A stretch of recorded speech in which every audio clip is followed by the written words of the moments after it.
il y a eu très peu de surprises. Parce que tout le monde disait qu'ils n'ont pas été surpris.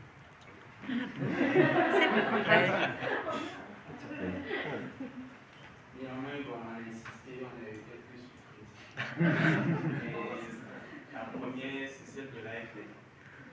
Que ce soit l'AFD en partenariat qui propose une telle formation et telle partie. L'AFD commanditaire et accès à ça. C'est l'humain. C'est pas un partenariat avec Total. Et de l'eau et de l'huile. Je pense que peut-être qu'il y a une révolution à l'AFD. Elle est là. C'est péché ou elle peut Elle arrive. Pour que ce soit une révolution dans le sens. C'est une tension entre les deux. Bon, ça, on a remarqué des surprises dans le groupe. La méthode et le contenu. La méthode et la méthodologie de la formation sont la surprise qui est au niveau européen. Il y a aussi la non-intégration de l'inégalité, des inégalités entre pays et entre personnes. Il y a des voitures, toujours au niveau de. D'abord, je finis avec la méthode. La question qui a été la plus posée, c'est comment mettre tout ceci en pratique. Parce que beaucoup des sessions précédentes, ça a été beaucoup plus philosophique. C'est très conceptuel. C'est vrai, nous, moi, par exemple, je ne suis pas encore décideur. Un jour, je le serai. Quand je le serai, comment est-ce que je suis censé mettre tout ceci en place? Parce que nous n'aimerions pas atteindre le niveau de l'Occident et devoir trop pédaler. Vous comprenez un peu? On aimerait prendre en même temps le pli des choses pour éviter de répéter les erreurs et bien fait pour la communauté, ceux qui viendront après. Alors, comment est-ce qu'on met tout ceci ensemble? C'était la plus grosse, la question la plus. On a eu plusieurs échos, des voix qui nous disaient, j'étais étonnée que ça a été aussi théorique ou dans l'histoire des idées, et je m'attendais qu'il y a aussi un penchant plus pratique dans les sessions. Qu'elles sont faites de façon pratique pour déjà commencer à construire de petites villas écologiques, déjà au niveau du quartier, chez moi. Comment on fait? Parce que jusqu'à nous, nous attendons pas ça. On peut aussi le découvrir. Voilà pour ce qui est de la méthode. Ensuite, au niveau du contenu de la formation, là, il y a eu beaucoup de questions. Celle qui m'a le plus marqué, elle vient de Charles. J'ai vraiment beaucoup discuté avec lui. Les voitures électriques ne sont pas la solution à l'urgence climatique. Parce que en Afrique, quand on parle de changement climatique, tout ça, nous pensons que ça se limite à ça. Et on a toujours pensé à l'émission de gaz à effet de serre. Pendant les sessions, Baptiste, il insistait tout le temps sur la voiture. Donc, tout début, quand il a dit, on s'est dit que bon, la voiture électrique pourrait être la solution, mais avec le temps, on a fini par comprendre qu'à cause de la voiture électrique, ce qui se passe chez les chats encore prendre de l'ampleur. Parce que pour les batteries, il faut du coton. Encore plus. Et il n'y en a pas partout. Il y en a pas partout sur les cas. n'est pas la solution. Ça a été de l'étonnement pour nous, parce qu'on a toujours pensé que c'est l'une des solutions, mais finalement ce n'est pas la solution. Donc voilà pour le contenu. Bon, il y a eu d'autres questions. Quelqu'un a dit pourquoi le concept de décroissance n'est pas ressorti lors des sessions précédentes. Ça c'est une question, mais je ne suis pas trop d'accord avec ça. Oui, parce que quand on a parlé de décroissance, légèrement. On a plus parlé de Il y a aussi eu la question du seuil de contre-productivité. On produit, pousser des développements. À un moment, il faut dire stop. Ça a été très intéressant d'apprendre cela. Mais on ne savait pas qu'il fallait arrêter à un moment donné. Ça nous a surpris qu'il fallait arrêter un jour. Moi, chez nous, je ne suis pas encore trop d'accord. On ne peut pas encore arrêter. Peut-être ici, mais si vous venez chez nous et que vous dites qu'il faut arrêter, oh là là, on va vous sauter en même temps. Bon, mais il faut qu'on trouve une solution. Évidence écologique et féminisme. Voilà, ça c'est revenu. Il y a une forme de séparatisme, je sais pas. Tous les luttes écologiques sont en quelque sorte similaires aux lutteurs. C'est féministe. Voilà. Donc ça a été une surprise pour beaucoup. Mais on a compris. Le poids du féminisme et des peuples autochtones dans la pensée écologique. Pour les peuples autochtones, moi, j'ai été vraiment surpris. Le dernier podcast qu'on a balancé dans le groupe. Il y a une série de podcasts quand moi j'ai écouté ça, franchement. Waouh! Ça m'a un petit peu beaucoup plus. Ça m'a marqué quand même. Ça m'a marqué. Je pense qu'on ne peut pas faire sans les peuples autochtones. On ne peut pas. Moi, je ne vis pas en forêt. Je vis en ville. Et parce que j'ai écouté ça, j'ai compris que la solution, ce n'est pas en ville. Je pense que j'ai fait le tour.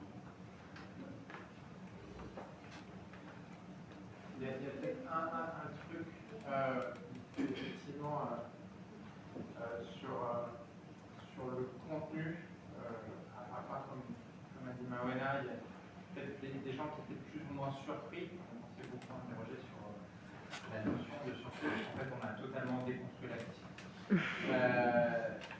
Mais donc, sur le contenu, pour certains d'entre nous, c'était plus de l'explicitation, de la verbalisation de sensations, de connaissances qui pouvaient être un petit peu disparates. Et donc vous avez apporté un cadre conceptuel, historique, qui a permis un peu de ranger. Donc après, il y a...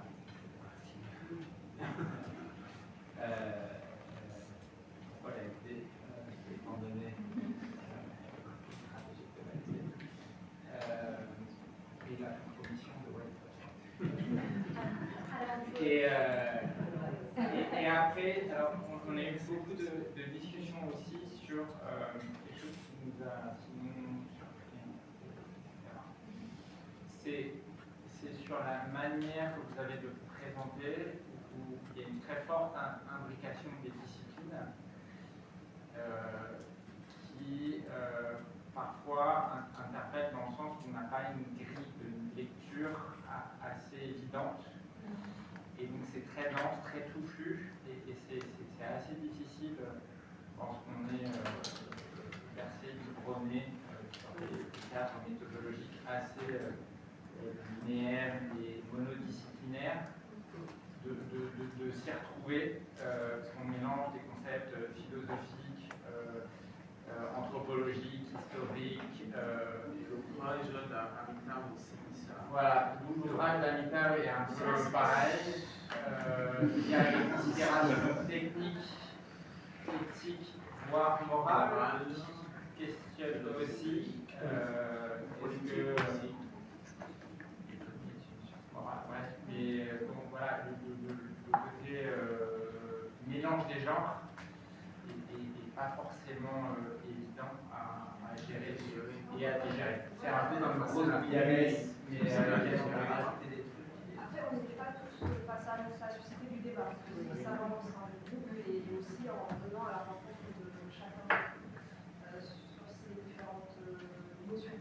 Parce que c'est aussi, on a l'impression que c'est aussi dans notre éducation, c'est profondément inscrit d'avoir une approche voilà, disciplinaire. On a beaucoup de mal à faire des transdisciplinarité dans les arts, on l'a ressenti d'autres fois. On l'a d'autant plus senti à travers c'est comme l'homo sapiens, c'est mal, la fichette est ultra transformée. Et voilà. Je touche ses mains.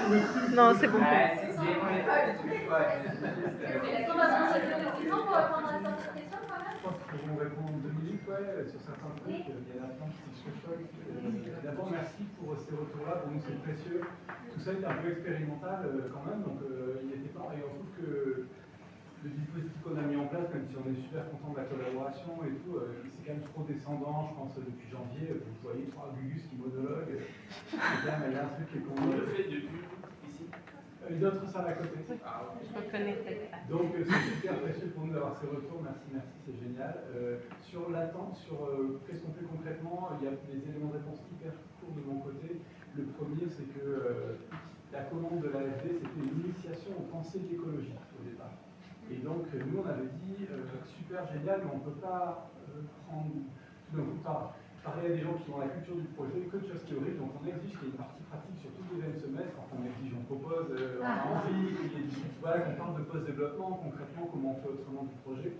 Donc ça arrive, on a commencé en septembre, mais depuis le début, à chaque cours on répète, attention, on est dans la partie philosophique et méta en premier semestre, la deuxième partie sera plus théorique. Et notamment demain et après-demain sur l'urbanisme. Après, il se peut qu'il reste une petite déception quand même sur qu'est-ce qu'on fait concrètement, et ça c'est peut-être la faute du titre. Quand on avait dit nous vers la société écologique de demain, il y a un mot important, c'est le vers. C'est-à-dire que nous, notre propos principal, je crois que vous l'avez compris dans le sous-titre, les problèmes de la transition écologique, c'est quand même que là, notre adversaire, celui qu'on boxe depuis le début, à grands coups, c'est le récit dominant. Le récit dominant qui envahit tous les cerveaux aujourd'hui sur problème du climat, réponse décarbonation. Si à la fin de l'année, on a réussi à ébranler ce Mohamed Ali, enfin c'est le contraire, c'est pas Mohamed Ali, c'est plutôt un beau russe, je sais pas, blanc. Et si on a réussi un petit peu à ébranler ce boxeur-là, c'est lui qui est très très puissant, c'est un gros volume, c'est un gros volume, il va enlever des gros coups, mais il tient toujours très bien avec sa bagnole électrique, il tient la grille. Et donc nous ce qu'on veut c'est dézinguer ce robot pour dire non, c'est pas climat et décarbonation, c'est extinction et changement de société. C'est le seul message qu'on a à vous transmettre depuis toute l'année. Donc c'est vrai qu'on a été concentré sur ce message-là et qu'on avait cette commande de l'AFD qui était initiation en pensée de l'écologie, on s'en est donné à cœur joie pour faire une traversée philosophique. Et effectivement, la philosophie est une science très ancienne. Science, alors vous allez dire, non, c'est pas une science, il n'y a pas d'hypothèse, d'expérimentation. Bah oui, mais le mot science, avant qu'il soit modernisé, le mot science voulait dire un savoir, une sagesse, sapientia, scientia, c'est une science, c'est un savoir très ancien qui a une faculté, un toupet, à naviguer entre les disciplines qui est énorme. Et je ne crois pas que ce soit des éléments hyper transformés, genre une mauvaise nourriture chimique préparée, au contraire, c'est que on a une faculté effectivement d'assembler des savoirs en les prenant sans fausse gêner à droite à gauche. Et sur la question proprement épistémologique, parce que là il y a une question qui est vraiment épistémologique, c'est attendez, parce que moi si je retraduis la question, elle est super intéressante, c'est mais d'où vous parlez nous? De quel droit, de quelle discipline, de quel savoir, de quelle méthodologie? Où sont construits vos savoirs? Dans quelle cuisine vous fabriquez vos connaissances qu'on est censé nous tenir pour vrai, quoi. C'est une question épistémologique forte, c'est-à-dire de quoi on parle. Et là, pour moi, ma réponse épistémologique, ce serait de dire que l'écologie constitue une révolution révolution épistémologique majeure. Tout ce qui avait été classé au XIXe siècle, il y a eu quand même le grand partage dans les universités, sciences de l'esprit, sciences de la nature, Naturwissenschaft, Geisteswissenschaft en allemand, c'est encore plus flippant. Et donc il y a eu ce classement en deux, il faut savoir une spécialisation au XIXe, avant le XVIIIe, tous les savoirs sont qui reflète le grand partage nature-culture. Absolument, c'est-à-dire que le grand partage, la modernisation se met dans l'épistémologie au XIXe. Et au XXe siècle, il y a un autre phénomène, c'est même plus la spécialisation, c'est le classe. Là, je ne pas vraiment, non, je crois pas. Non, c'est une autre question qu'on a gardée à l'extérieur. Au XXe siècle, c'est l'atomisation des savoirs, c'est-à-dire qu'on devient spécialiste de la spécialité de la spécialité. C'est quand on voit, on fait des arts, on l'a fait dans une enquête sur l'université, c'est l'atomisation totale. Chacun crée son savoir. Et un chercheur à la fac a pour mission, pour réussir sa carrière, de créer une sous-discipline. Donc Descola crée l'anthropologie de la nature.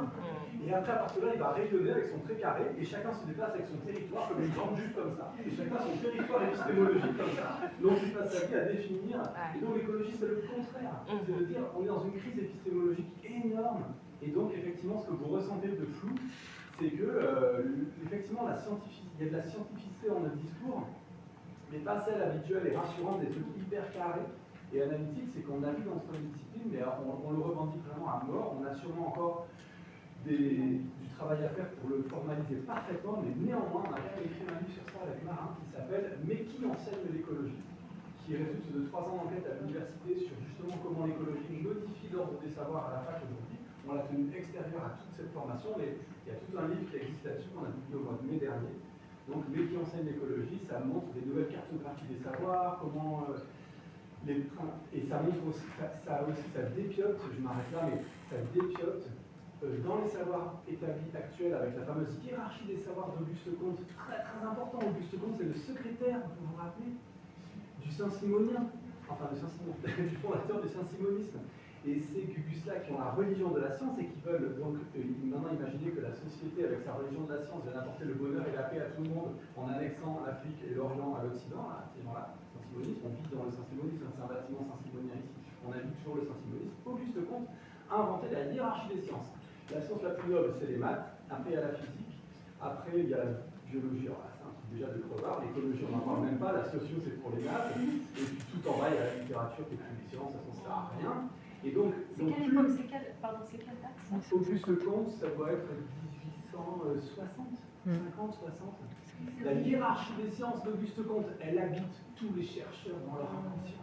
Les matheux méprisent les physiciens méprisent les biologistes, les biologistes méprisent les écologues méprisent les sociologues, et les sociologues à leur tour méprisent les matheux. Et donc il y a tous qui méprisent une science à l'autre dans ces territoires comme ça. En France, on a quand même un petit peu. Alors Auguste au Brésil, c'est assez fort aussi. Ouais. Mais nous, notre terrain était en France, c'est vrai. Ouais. Mais donc tout ça pour dire que derrière l'épistémologie, il y a plein de questions sociologiques, machin, et donc je m'arrête là parce que Il y a ce geste aussi là. Oui, pardon. Mais je voulais aussi répondre à des questions. Donc, merci beaucoup pour la remarque sur la voiture électrique, parce que c'est vrai, on revient souvent à cet exemple parce que c'est emblématique de la façon dont la décarbonation, électrification, numérisation est en fait contraire à une société véritablement écologique. Donc, je suis contente que cette critique de la transition écologique est bien placée.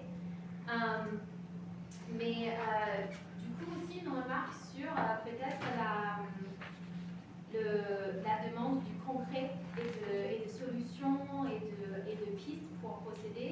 Je trouve qu'en fait, le format en fait, MOOC international n'y est pas adapté parce qu'un des principes de l'écologie, c'est le contexte. On a vraiment besoin, et c'est ça qu'on va faire demain et après-demain, c'est on va partir d'un territoire pour prendre ces grandes idées, ces grands principes des pensées de l'écologie et voir comment on peut mettre les lunettes et voir un territoire à partir de ces concepts-là. Je l'ai vécu un peu aussi de mon côté, on fait aussi partie de l'association pour l'écologie du livre, où en fait on parle de notre métier dans l'édition pour essayer de faire un monde du livre, une chaîne du livre, un écosystème du livre, c'est le mot qu'on compte faire, qui soit plus écologique. Et là, on est vraiment des solutions pour vous dans vos contextes non plus. Donc, on va fournir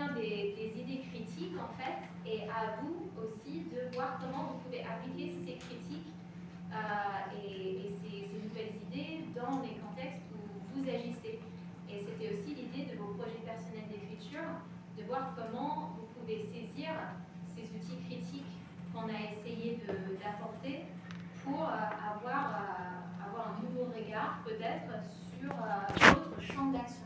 Parce qu'on a chacun un champ d'action. Moi, un de mes champs d'action, c'est l'écologie du livre.